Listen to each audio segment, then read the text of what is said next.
Благодарности на галерия Тракар, че в Нощта на музеите и галериите ще представим нашия филм премиерно именно в този форум. Това е един филм, свързан с българското културно-историческо наследство на територията на днешна Албания. Идеята е на Лука Станчев, председател на Пловдивския граждански клуб, с когото сме съавтори, като ще опитаме да съобщим факти, които са много малко известни и почти никак неразнищвани от професионалисти.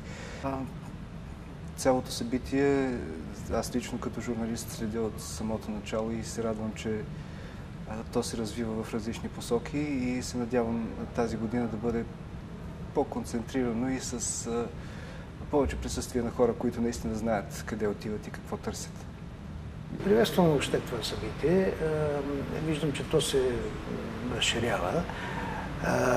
Явно има почва тук.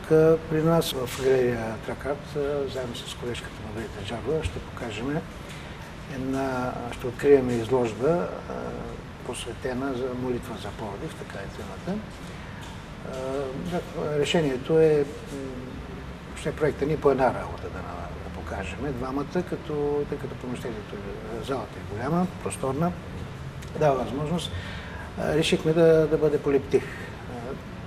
Маргарита Джарова е един полиптих и аз един полиптих. Молитва за Пловдив, това е знакови думи. Всъщност става въпрос за хората, които са живели към тази молитва, хората, които живеем и които ще живеем в Пловдив. Моята идея лично е, че аз рисувам едни ръце, които изпълняват музика. Някои от тях са в знака на молитвата. Идеята ми е и молитвата, която е към пловдивчани, и към това, което е било, да запазим всичко това, което е останало като култура, и молитвата ми е за развитието на духовността в това нашия град. Преди всичко и водещата да бъде професионализма.